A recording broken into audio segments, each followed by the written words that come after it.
지난주에 이어서 저희들이 두 가지의 사건으로서가 아니라 하나님의 하나의 말씀으로서의 오늘의 또 다른 사건을 저희들이 함께 만나도록 하겠습니다. 저희들이 이제 아이들이나 어른들이 퍼즐 게임을 가끔 하시는데, 퍼즐 게임을 하다 보면 흩어져 있는, 분리되어지는 퍼즐로는 조각으로는 이게 무엇을 뜻하는지, 어떤 그림인지 알 수가 없습니다. 하지만 하나하나 맞추어져 가면서 어느 정도 시간이 지나면 그제서야 이것을 뜻하는 것이었구나 하는 것들을 저희들이 알게 됩니다. 이 조각들이 하나하나 맞춰지기 위해서는 무엇보다도 필요한 것이 그 조각을 맞추는 사람의 지혜가 아니라 이 퍼즐들, 홈이 이제 홈도 있고 그리고 볼록 튀어나온 부분도 있는데 이 부분들을 얼마나 정확하게 맞추어 가느냐 하는 것에 따라서 퍼즐들은 완성된 그림으로 나아가게 됩니다.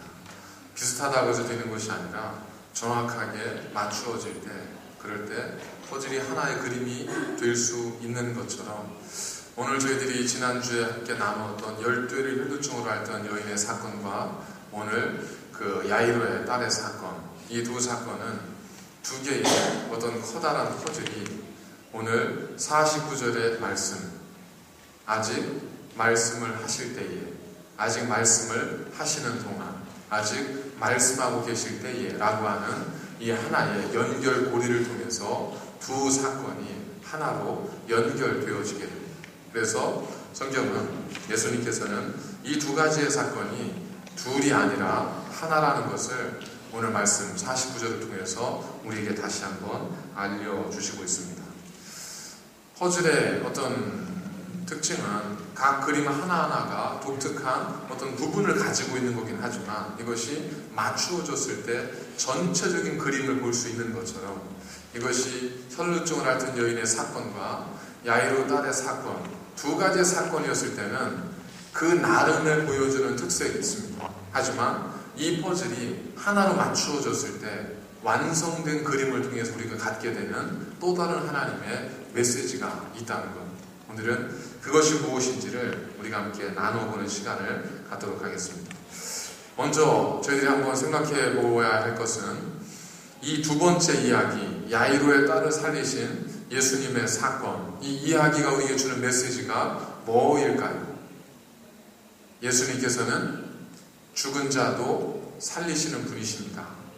예수님께서는 죽은 야이로의 딸을 살리셨습니다 라고 하는 메시지가 이 두 번째 사건을 통해서 우리에게 전달이 됩니다. 그래서 이제 저희들은 달리다 쿰으로 잘 알고 있지 않습니까? 일어나라. 그래서 주의 말씀에 따라서 죽었던 소녀가 일어나는 사건으로 저희들이 알고 있습니다. 그렇게 어떤 메시지를 저희들이 받게 될 겁니다. 그런데 그렇게만 보기에는 주님의 행동 가운데 조금 이렇게 어색한 부분이 있습니다. 몇 가지가 있는데, 첫 번째는 뭐냐면, 저희들이 생각하는 것처럼 예수님께서는 죽은 자도 살리시는 분입니다 라고 하는 것을 강조하기 위해서는, 그게 오히려 더 부각되어지기 위해서는, 그게 말씀의 본질이고 사건의 본질이고 예수님께서 말씀하시고자 했던 그 본질이라면, 오히려 이 소녀는 죽은 지가 오래될수록 더 예수님의 능력은 빛을 발하게 되는 거겠죠. 그래서 잠깐이야 기절했다 살아날 수도 있지만, 죽은 지가 너무 오래돼서 이건 도저히 의학적으로 이건 죽음이다 라고 인정할 정도의 시간이 되었을 때, 그때 예수님이 살리시면 사람들이 의심할 여지 없이 아마 다 그렇게 믿게 될 겁니다. 그런데 예수님께서는 그 집 문 앞을 들어가시면서 우는 사람들에게 뭐라고 말씀하셨냐면, 울지 마라, 이는 죽은 것이 아니라 잔다, 이렇게 말씀합니다.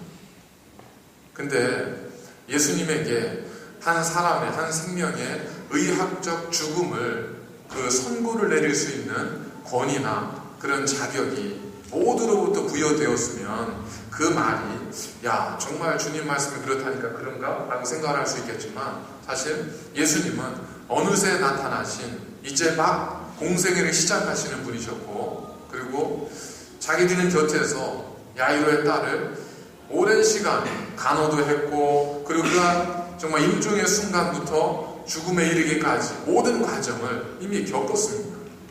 그래서 죽었나 살았나 이것 가지고 고민하는 게 아니라 이미 예수님께서 그 혈루증을 앓던 여인과 아직 말씀하시고 있을 때에 그 집에서 사람이 도착했다는 것은 이미 그 여인이, 그 소녀가 죽은 지가 오래됐다는 거죠.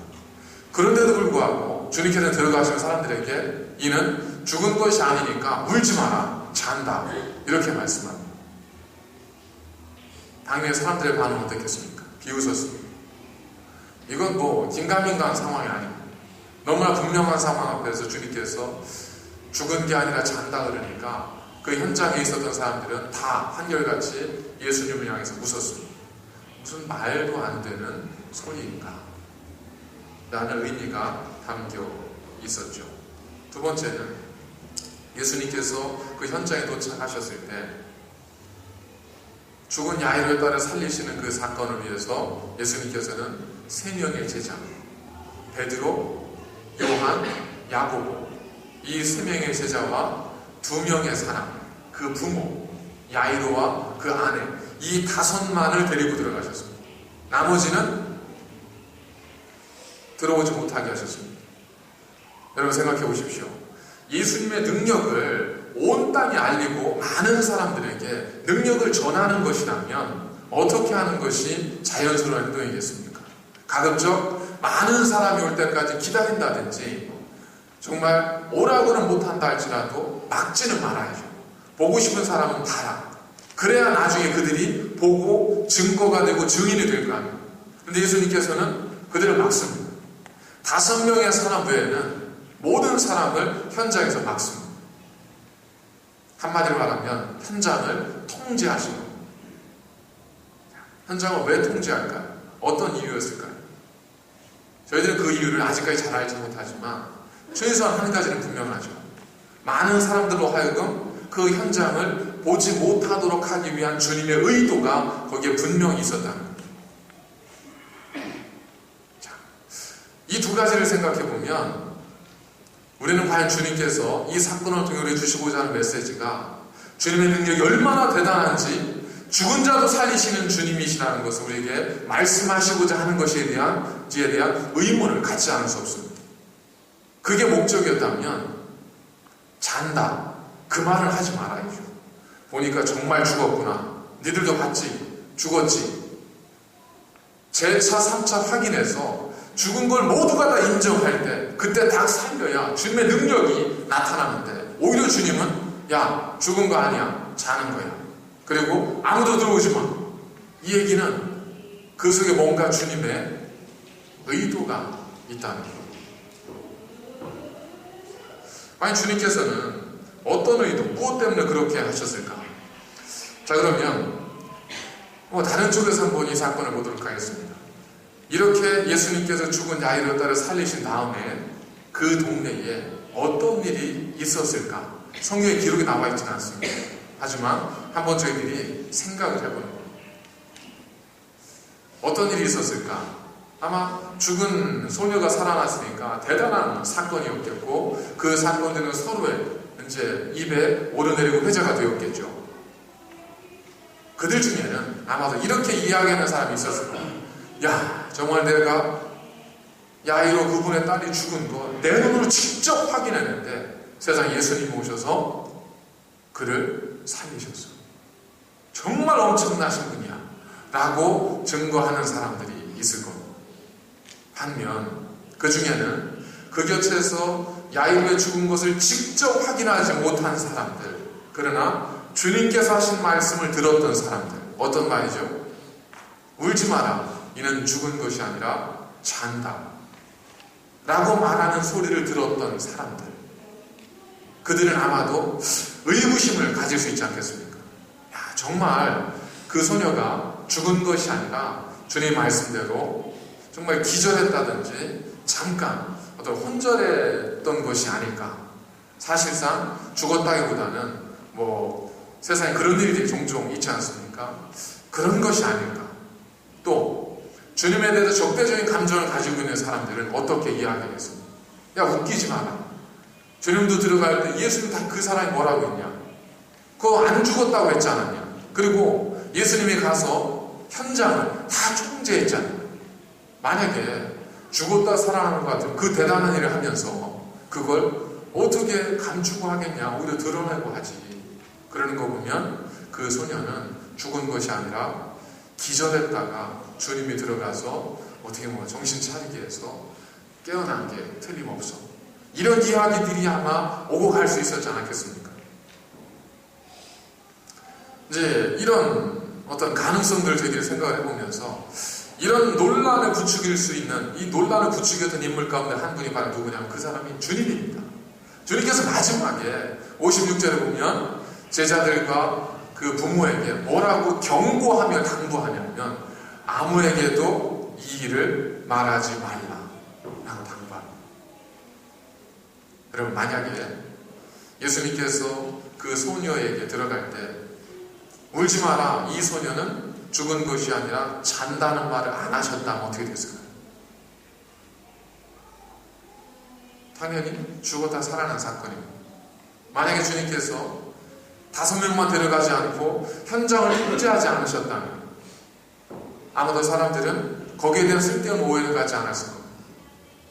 만약 그렇게 했다 하더라도 예수님께서 마지막에 그 5명에게 항구의 명령만 내리지 않았다면, 그래서 정말 의기를 분분한 사람들에게 여보시오, 내가 거기 들어가지 않소. 내가 가서 보니까 숨도 쉬지 않읍니다. 죽어서소. 근데 예수님께서 그를 살리셨습니다.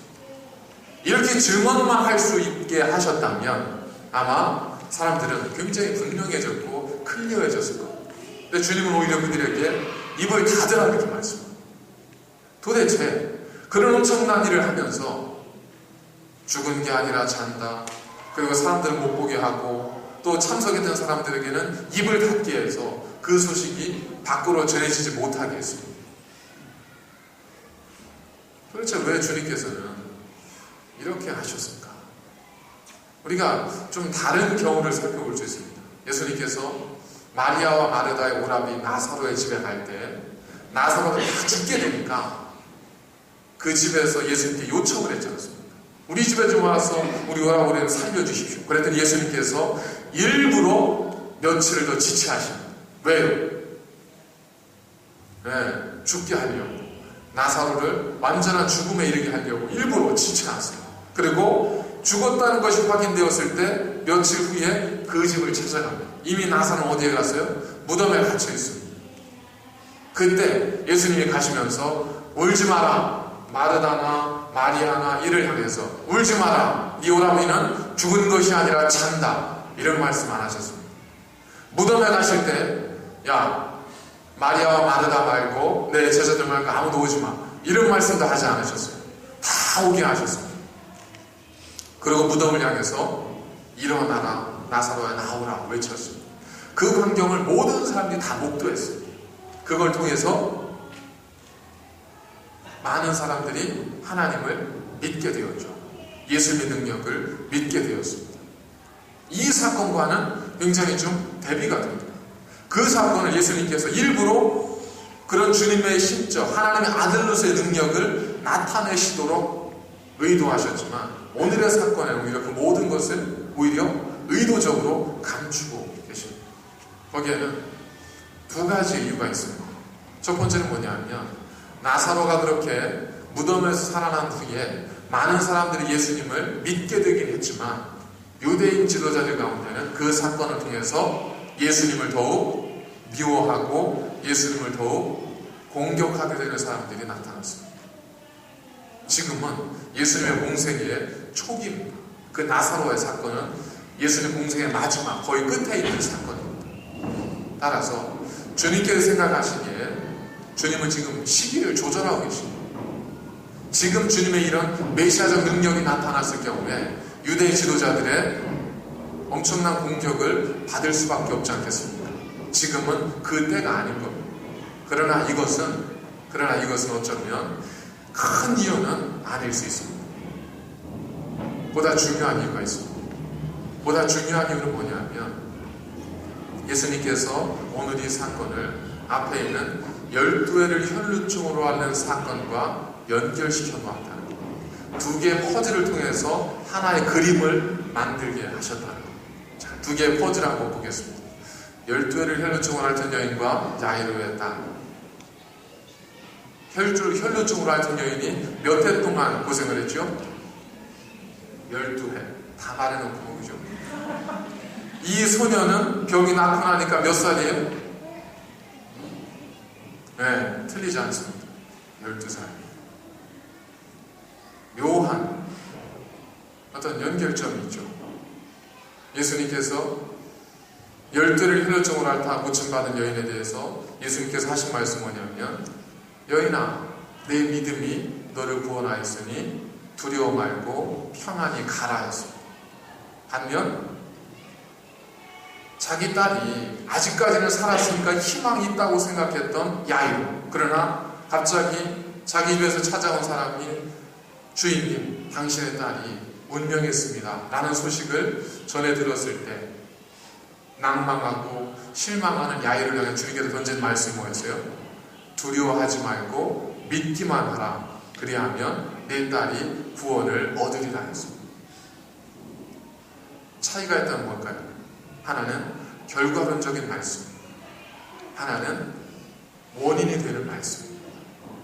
그러나 두 말씀은 다 뭐예요? 사실은 똑같은 겁니다.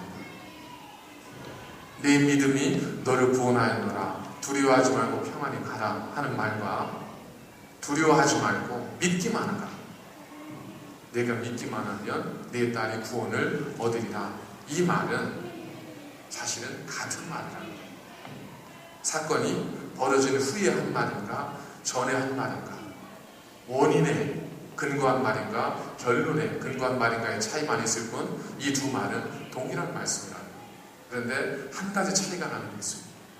예수님께서는 이 12회를 혈루증을 앓던 그 사건에 대해서는 그 사람을 찾아서 그 입술로 하여금 고백하게 하고 증거하게 하셨지만, 야이로의 딸이 살아나는 사건에 대해서는 모든 현장들을, 그리고 모든 상황을, 죽은 것도 잔다, 그리고 볼 수 있는 사람도 5명으로 제한하셨고, 마지막에도 그 5명에게 함구의 명령을 내리실 정도로 예수님은 두 번째 사건에 대해서는 어떻게 좀 의도적으로 사건을 축소 혹은 이렇게 좀 감추셨습니다.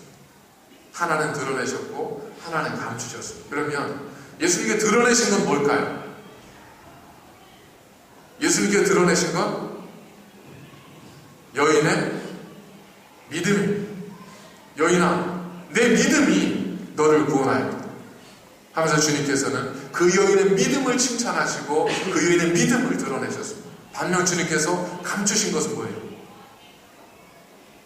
주님께서 감추신 것은 주님의 능력입니다. 에베소서에 보면 어떤 말씀이 있습니까?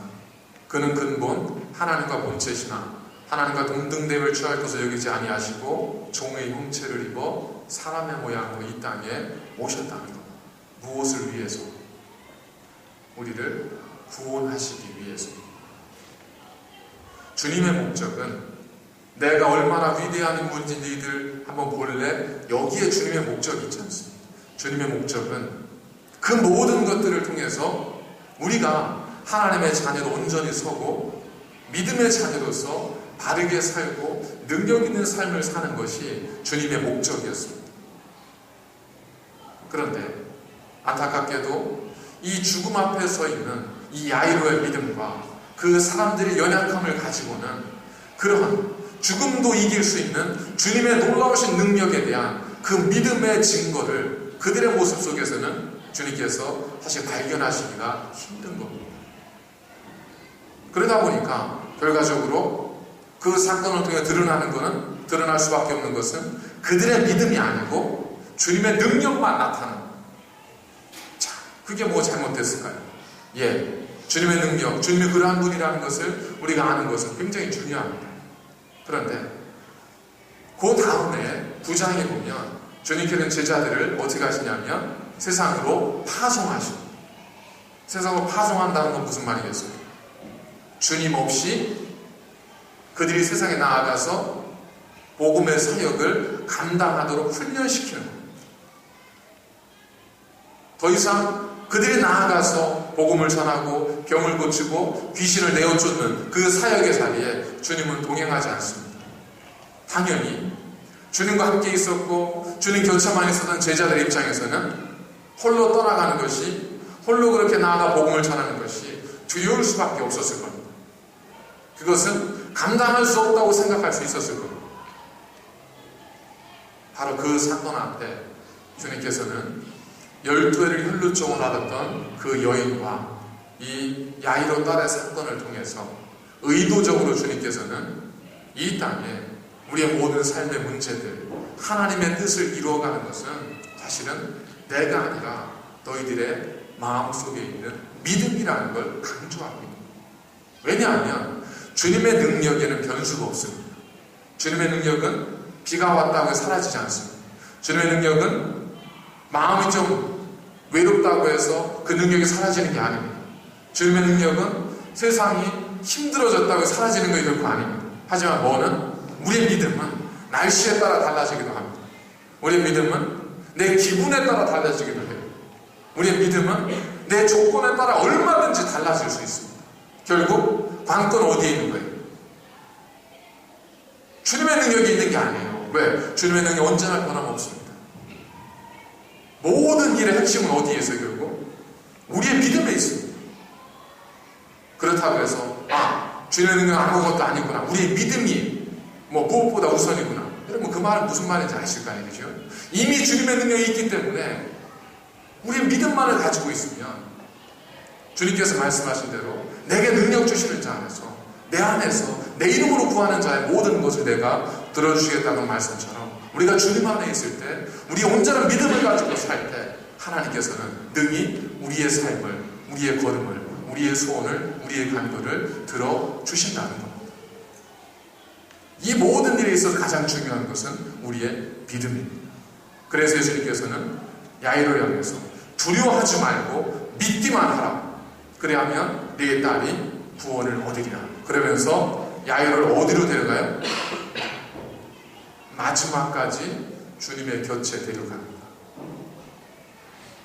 마지막 순간에까지 주님께서 제자들과 함께 그는 데리고 가요. 왜 그럴까요? 우리가 믿음이라고 하는 것은요, 내가 머릿속으로 나는 열심히 믿어, 난 잘 믿어, 나는 잘 될 거야, 나는 내 인생은 잘 풀릴 거야, 이렇게 생각하는 것이 믿음이 아니에요. 그런 생각은 모든 사람들이 다 가지고 있습니다. 우리의 사업이 잘 되기를 바라는 마음, 우리가 자녀의 잘 되기를 바라는 마음, 그런 마음들은 우리 모두가 다 가지고 있습니다. 그 마음이 믿음이 되어서 하나님을 더 역사하는 그러한 참된 믿음이 되기 위해서는 이 야이로가 그 두려움을 가지고도, 그 떨림을 가지고도 주님의 곁을 떠나지 않았던 것처럼 우리가 두려운 마음을 가지고나 할지라도 주님의 곁, 근데 주님께서는 이미 우리를 떠나가셨지 않습니까? 그런데 이미 주님께서 이 땅에 오시기 전에 뭐라고 말씀하셨냐면 말씀이 육신이 되어 이 땅에 오셨다고 했지 않습니까? 결국 주님은 육체로 우리를 떠나가셨지만 말씀으로 주님은 언제나 우리와 함께하고 있습니다. 그럼 믿음이라는 건 뭐겠습니까? 믿음은 내 마음에 드는 여러 가지 생각들이 아닙니다. 믿음은 내 마음에 갖는 감정의 기복이 믿음이 아닙니다. 믿음은 우리가 어떤 상황에 있든 마지막 순간에까지 말씀을 붙드는 것이 믿음입니다. 우리들은 믿노라 하면서도 결정적 순간이 되면 말씀의 자리를 떠나지 않습니까? 우리는 믿는다고 하지만 결정적인 순간이 되면 그 나에게 찾아온 새로운 변수 때문에 우리는 말씀을 떠나갑니다. 하지만 주님께서는 네 딸이 죽었지만 내 곁을 떠나지 말라 하면서 야이로를 데리고 마지막 부활의 순간에까지 그를 데리고 갑니다. 믿음이란 다른 거 아닙니다. 믿음이란 내 갖게 되는 고상한 어떤 마음이 아닙니다. 믿음이란 하나님께서 은혜를 주시는 것이지만 또한 우리가 생각할 수 있는 믿음이란 언제까지라도 하나님의 말씀을 사모하고 그 말씀 곁에 있고 그 말씀을 듣고자 하고 그 말씀을 붙드는 것, 그 말씀을 가지고 씨름하는 것. 그래서 시편 1편은 복 있는 사람은 여호와의 법을 주야로 묵상하고 그 율법을 즐거워하는 사람을 보겠습니다. 믿음이란 환경을 통해서 달라진 우리의 감정, 그것이 믿음이 아닙니다. 사단은 그렇게 속입니다. 너 알아, 믿음이 지금 네 믿음은 그게 뭐냐? 그럼 믿음은 그게 아닙니다. 믿음은 우리가 붙드는 손에 있습니다. 우리가 주의 말씀을 어떤 환경에서도 그 말씀을 붙들고 있을 때 놀랍게 우리의 겨자씨 같은 믿음은 이 산을 명하여 저를 옮기라 하여도 될 수 있을 만큼의 능력을 행하는 거룩한 힘이 됩니다. 이걸 예수님께서는 열대를 혈로 정하였던 그 여인을 통해서 그리고 야이로를 통해서 보내주시면서 우리에게 중요한 게 뭔지 아냐? 중요한 건 내 능력이 아니다. 내 능력은 너희들이 원하면 언제든 가져갈 수 있다. 하지만 너희들이 원해야 가져갈 수 있다고 말씀합니다.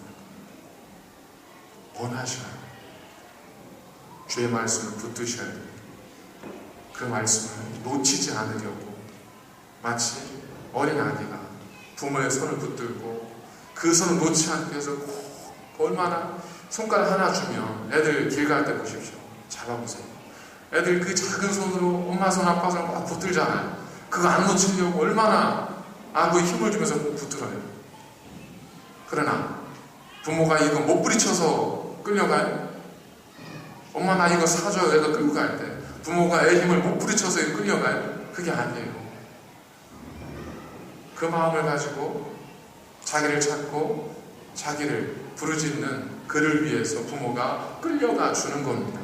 끌려가서 부모가 할 수 있는 모든 것으로 그를 위해 베풀어 주는 것처럼 우리가 부족하지만 하나님을 붙들 때, 이 믿음을 가질 때 하나님께서는 하늘의 아버지로서의 놀라운 은혜와 사랑을 우리 모두에게 부어주신다는 겁니다. 그 믿음을 통해서 여러분, 그것이 야이로와 같은 믿음이 될 수도 있고 열대를 혈로 정원하던 여인과 같은 믿음이 될 수도 있지만 어떤 믿음이 되었다 할지라도 주님을 끝까지 붙드셔서 그 안에서 주님의 은혜를 누리시는 복된 여러분들의 삶이 되시기를 간절히 축원을 드립니다. 기도하시겠습니다. 거룩하신 아버지 하나님, 이제 우리가 놓지 않겠습니다. 고민할 때도 있었고 절망될 때도 있었고 포기하고 싶을 때도 있었지만 하나님의 주신 거룩한 생명과 진리의 말씀을 이제 놓지 않으려 합니다. 우리의 마음의 결단만 되지 않게 하시고 주님께서 늘 함께하여 주셔서 성령님께서 늘 동행하여 주셔서 우리의 악함을 돌아보아 주셔서 우리를 언제까지나 그 말씀을 붙들고 믿음의 사람으로 살아갈 수 있도록 인도하여 주시옵소서. 믿음의 귀한 열매가 우리 가정에서, 직장에서, 우리의 관계 속에서, 우리 교회 안에서, 이 세계 속에서 그 열매를 맺혀질 수 있도록 주님 도와주시옵시고 우리의 악함을 붙들어 주옵소서. 예수님의 이름으로 감사드리며 기도하옵나이다.